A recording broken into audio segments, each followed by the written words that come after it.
School closures from the coronavirus are forcing more than 55 million Americans in kindergarten through 12th grade to learn from home, or at least try. That's disrupting lesson plans for teachers and students, and it's even harder for those who don't have internet access.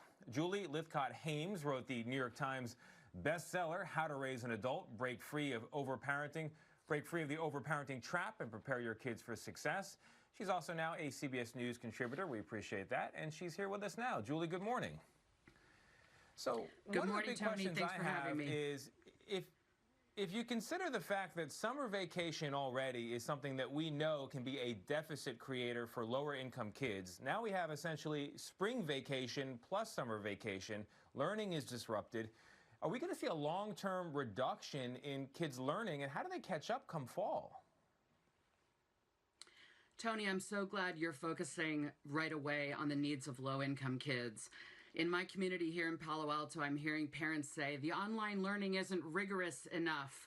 There aren't enough opportunities. Meanwhile, there are millions of kids and families in this nation, as you rightly point out, that lack internet access. Let me tell you where I think we're headed. Number one, we have, as an example, Hurricane Katrina, now close to 15 years behind us, where an entire community was really ravaged by a natural disaster. And yet, kids and families emerged from that resilient with skills, and they're contributing members of our society today. I think that's an important example of how humans endure difficult times. That said, there's no question that there are plenty of kids today who cannot access the content their teachers are trying to deliver because they either have only one device in their house, if any devices. They might have only one that they're sharing among 5 family members. So how is the 5th grader meant to do the class online when the 8th grader also needs to do class online and the parent needs the laptop to interact with their workplace? Or they lack Wi-Fi entirely. The good news here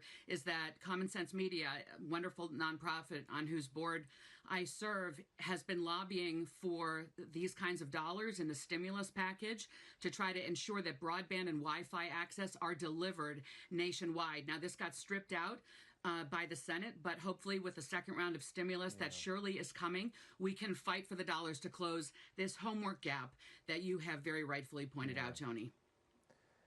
Yeah, we need it. We need internet access. We also need a clean, well-lighted place for people to do their work. We hope that people have access to that. I want to bring in Anthony Mason, who's, like me, working from home today. He's got a question for you, Julie. Anthony, what do you have? Yeah, thanks, Tony. Julie, one of the things I wanted to touch on is a lot of students are experiencing kind of a sense of loss. I mean, I've got a college-age son whose college musical was canceled, proms are being canceled, graduations are being canceled.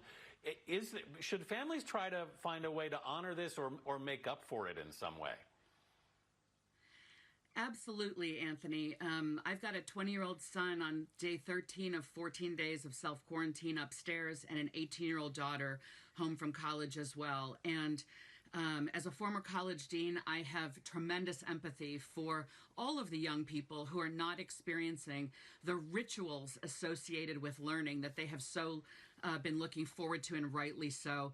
I struggle when I hear older people poo-pooing it and saying, oh, those kids, don't they realize there are bigger problems? Let's see if we can all summon memories of our 18 and 22-year-old self. Go back in time and remember how important the prom or graduation was for you, and bring empathy to the young adults who have returned to your household, who are rightfully struggling with what they have lost. They're actually grieving. They're grieving the loss of what was to be. They're also afraid, like we are. They're looking to us for guidance about how to cope with all of this. And, you know, they sort of are, they have their own anxiety and they're reading ours. But here's one thing that I'm hearing that excites me. Some schools are saying they're going to send caps and gowns home to kids so that even though graduation can't be en masse, everyone can dress up. And in our families, we can put some lights up. We can find some balloons. We can do something to create some kind of ritual in our homes to support our kids. It won't be the same, but it's so much better than nothing. Yeah, you're right. We got to mark these milestones. We can't let them just pass. Julie Lythcott-Haims, thank you very much for being here. And Gayle, as I toss back to you, there's one thing that Julie mentioned ahead of her appearance, and she didn't get into the appearance itself, but that is that boredom, a lot of kids are bored right now, but boredom is actually a good thing, Ms. King. Okay, I'll try to remember that, because right now, I don't know, Tony. I'll try to remember that.